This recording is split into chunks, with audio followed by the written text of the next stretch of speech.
Orang kalau sudah meninggal masuk ke alam barzah. Tidak ada ceritanya ruhnya kembali. Gentayangan, ganggu orang, ya bicara tentang indah itu semua tidak. Itu permainan syaitan. Saya pernah sampaikan dulu di awal-awal kami ceramah. Contoh rasional ini tapi insya Allah kita ingatkan kembali. Kalau seandainya seseorang lewat di sebuah rumah. Rumah ini tadinya ada orang bunuh diri di situ. Anggap luas tanah itu 10 meter misalnya. Antum lagi lewat depan pagar. Maka setiap kita lewat di situ, kalau rumah itu terkenal angker atau yang sejenisnya, maka syaitan di sekitar itu akan membisikkan kita. Itu ada orang bunuh diri, perempuan rambutnya panjang, matanya belalak, keluar darah dari hidung. Oh gitulah, 10 meter saja itu. Di saat itu antum merinding ketakutan. Kalau antum ketakutan bisa saja antum lihat apa yang antum bayangkan itu. Itu permainan syaitan. Ya. Tapi kalau seseorang tidak takut, dia tidak akan lihat apa-apa. Orang yang sering lihat penampakan karena dia sendiri takut itu. Ya. Makanya Allah SWT mengatakan dalam Al-Quran, kekal. Dan ini Allah kekalkan agar kita meyakininya. Fala takhafum wa khawfuni in kuntum mu'minin. Jangan kalian takut pada mereka syaitan-syaitan itu dan takut kepadaku kalau kalian betul-betul beriman. Itu kata Allah Subhanahu wa taala. Jadi semua itu permainan syaitan. Saya pernah, mungkin ini cerita awal-awal kami balik dari Madinah tahun 98. Mungkin ini cerita kejadiannya anggaplah tahun 99 atau tahun 2000. Sudah 24 tahun yang lalu mungkin. Saya dulu pernah ceramah, masih tinggal di kota Makassar. Di satu rumah, keluarga gitu. Mereka orang mampu, punya rumah yang cukup luas. Ada musolahnya, ada kolam renang, segala macam. Rumah yang bagus gitu. Mengajilah satu keluarga itu. Maksudnya pengajian ya. Sementara saya isi pengajian, ada satu perempuan lewat di dekat kolam renang gitu. Masih anak-anak, mungkin anak ABG gitu ya lewat. Saya biasanya nggak pernah nanya gitu. Tidak tahu kenapa itu saya tanya. Saya nanya ini pengajian keluarga. Pak maaf saya berhentikan pengajian. Karena kita tidak ada live waktu itu belum ada kamera segala macam. Saya tanya Pak ini siapa? Oh itu anak saya Ustaz, kata pemilik rumah. Terus saya tanya kenapa nggak ikut pengajian? Oh kalau dia berbeda sendiri Ustaz. Kenapa berbeda? Dia sering kedatangan ruh kakek saya di malam Jumat. Iya. Ya, dia bilang sering kedatangan ruh kakek saya malam Jumat. Ya. Terus waktu dia bilang dan dia malam Jumat itu dimatikan lampu gitu kan, terus dia minta kopi hitam, lalu dia bicara. Saya bilang sebentar Pak, saya lanjutin ceritanya. Kaget deh, kok bisa lanjutin? Ya saya sudah tahu nih kemana arahnya. Ini sama, itu permainan syaitan yang mengaku bahwasanya kakeknya dialah, keluar suaranya, dan pasti ujung-ujungnya adalah nanti menebak nasib. Ya. Jadi kamu anak saya, panggil anaknya si Fulan. Syaitan itu tahu, dari mana dia tahu? Dari korinnya. Korinnya orang-orang di situ, pendamping dari syaitannya. Ini masalahnya apa? Oh masalah di pekerjaan, masalah rumah tangganya. Nanti korinnya melapor sama syaitan itu akan menyampaikan. Kamu ada masalah di kantor kan? Kamu ada masalah begini kan? Nah solusinya ini. Dia kasih jalan keluar. Ngundi nasibnya. Ternyata betul dia kan? Iya benar Ustaz. Akhirnya kami setiap malam Jumat kumpul keluarga nanya. Nasib pekerjaan bagaimana?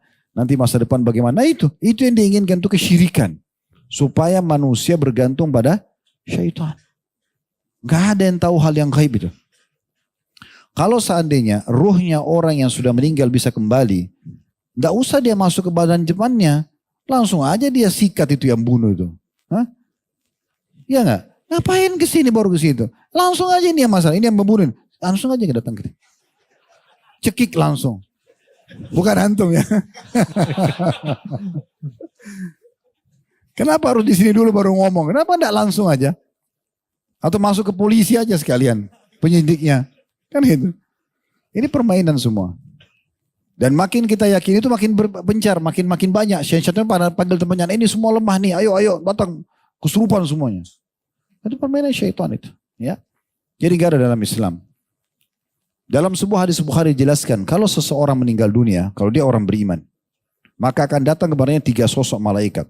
2 malaikat rahmah, 1 malaikat penyiksa. 1 malaikat cabut ruh. Ya, 2 malaikat rahmah kasih sayang kiri kanannya membawa kain kafan dari surga, 1 malaikat kasih sayang, pencabut ruh di atas kepala dan mengatakan, hai jiwa yang baik keluar kepada pengampunan Tuhanmu. Keluar ruhnya, kata Nabi SAW belum sesaat dia keluar dipegang oleh malaikat rahmah, dibungkus kain kafan dari surga lalu dibawa ke langit. Cerita cukup panjang, hadis yang pernah saya sering sampaikan di pengajian. Intinya Allah berfirman kepada para malaikat, catatkan hambaku ini termasuk ahli surga, kembalikan di dunia, di sana saya ciptakan, di sana pula saya bangkitkan. Ruhnya diantar, kata Nabi SAW, bersamaan jasadnya diantar oleh orang-orang. Begitu ruhnya dimasukkan, 3 langkah orang pulang, ruhnya masuk lagi ke kuburannya. Kemudian disitulah malaikat mendudukan dia. Mungkar nakir tanya, siapa Tuhanmu, siapa nabimu, apa agamamu. Maka dia menjawab dengan mudah. Kata Nabi SAW, yuthabbitullahu alladhina amanu bil qawli tsabit fil hayati dunya wa fil akhirah. Beliau membaca firman Allah SWT, Allah menguatkan di lisan orang-orang beriman untuk menjawab di dunia dan di akhirat. Di dunia maksudnya kalau di dunia gini antum belajar, kenapa sholat, kenapa puasa, kenapa tutur, antum bisa jawab kalau tanya kan. Kalau sudah belajar tahu bisa jawab. Di akhirat maksudnya di pertanyaan mungkar nakir. Maka seperti itu. Lalu kemudian setelah dia jawab dibukakan baginya pintu neraka. Terlihat dari dia hirup-hirupnya neraka, panasnya gitu. Dia ketakutan, kata malaikat, lihat dari apa Allah selamatkan dirimu. Ditutup. Dibuka pintu surga. Ini tempat kau sekarang. Sampai kepada dia bau wanginya, pemandangan yang indah dan segala macam. Maka dia berdoa mengatakan, ya Allah cepatkan waktu karena aku ingin masuk ke dalam surgaku. Ini hadis Bukhari, antum bisa cek. Kemudian setelah itu datang kepada sebelahnya orang yang tampan, bersih, wangi. Dan saking kagumnya dia mengatakan, siapa kamu ini? Maka dia mengatakan, saya amal soleh yang akan menemani kau sampai hari kiamat. Jadi amal soleh akan menjadi teman kita di kuburan. Lalu kata Nabi SAW, Allah berfirman kepada para malaikat, bentangkan kuburannya seluas pandangan matanya. Kan itu. Kemudian hamparkan permadani dari surganya. Maka sampai kepadanya bau-bau wangi surga itu dan dia bisa menikmati. Maka jadilah kuburannya taman dari taman surga. Walaupun dia belum masuk ke dalam surganya. Tapi sudah jadi taman dalam surga. Tidak ada waktu keluar mau ganggu orang ini. Dia lagi mati itu. Kalau sebaliknya orang kafir, munafik, musyrik. Kata Nabi SAW datang kepada tiga sosok malaikat. Kiri kanannya malaikat penyiksa, bawa kain kafan dari neraka. Di atas kepalanya malaikat maut yang mengatakan, hai jiwa yang busuk keluar pada murka Tuhanmu. Allah sebutkan dalam Al-Quran surah Al-Anfal.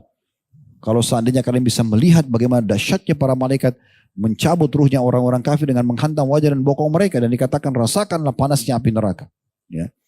Jadi ruhnya tidak mau keluar kata Nabi SAW. Berantakan di tubuh. Malaikat maut mencabut dengan keras. Ibaratnya seperti bulu domba yang basah. Dililitkan di pohon berduri lalu ditarik dengan keras sehingga berantakan bulu domba itu. Belum sesaat keluar dibungkus dengan kapan di neraka dibawa ke langit. Dan diterima di langit. Lalu Allah berfirman catatkan hambaku ini. Termasuk penghuni neraka di sana saya ciptakan. Kembalikan di dunia karena di sana saya ciptakan. Di sana pula saya akan bangkitkan. Diantar tadi sama. Jasadnya diantar oleh orang. Ruhnya dimasukkan. 3 langkah mereka jalan masih bisa dengar. Setelah 3 langkah bisa lagi. Didudukan. Tanya siapa Tuhanmu, siapa Nabi. Dia gak bisa jawab. Dia cuma bilang, saya cuma ikut-ikut dulu orang bilang apa. Dibukakan baginya pintu surga. Kemudian dia kagum melihat surga itu. Kata malaikat, lihat dari apa kau haramkan dirimu. Kalau dulu kau beriman beramal soleh ini tempatmu. Ditutup, dibuka pintu neraka. Sampai kepada dia panasnya, hirup-hirupnya, ya segala macam gitu ya. Ketakutan dia, malaikat bilang ini tempat kau sekarang. Tidak bisa kau menghindar darinya. Maka dia mengatakan, ya Allah jangan cepatkan waktu karena aku tidak ingin masuk ke dalam nerakaku. Datang di sebelahnya orang buruk tampangnya, menakutkan, bau badannya busuk. Kita bayangkan sendiri di kuburan seperti itu keadaannya. Maka dia mengatakan, siapa kamu ini? Disuruh pergi dari dia. Dia mengatakan, tidak. Saya amal buruk akan menemani kau sampai hari kiamat. Jadi zinanya, ribanya, semua akan wujud. Makhluk akan menemani dia. Lalu kata Nabi SAW dalam 2 hadis Bukhari. Yang pertama adalah Allah menghimpit tubuh orang tersebut dengan dinding kuburannya. Lalu Nabi kasih gambaran. Sampai tulang rusuknya seperti ini. Nabi kasih gini tangannya. Yang itu. Berarti hancur benar, terjepit kan ya. Lalu Allah utuhkan kembali. Begitu lagi, dijepit lagi. Begitu terus sampai hari kiamat. Riwayat Bukhari yang kedua, Allah datangkan malaikat yang tidak punya pendengaran dan penglihatan. Bagaimana Allah membawa sebuah besi, mitraqah. Besi itu kalau seluruh jin dan manusia bersatu untuk membalik saja mereka tidak mampu karena beratnya. Ini luar biasa. Lalu dihantamkan ke orang tersebut, hancurlah dia. Dia menjerit berteriak, seluruh makhluk Allah mendengarkan teriakannya kecuali jin dan manusia. Kalau jin dan manusia mendengarkan teriakan orang tersebut, maka dia akan mati seketika. Mereka akan mati seketika. Makanya Allah masih tutup kuping kita, nggak bisa dengar jeritan mereka di kuburan. Maka jadilah kuburannya lubang dari lubang neraka. Dihimpit, hancur, diutuhkan, dihantam, hancur. Begitu terus. Mana ada waktu ini keluar gentayangan.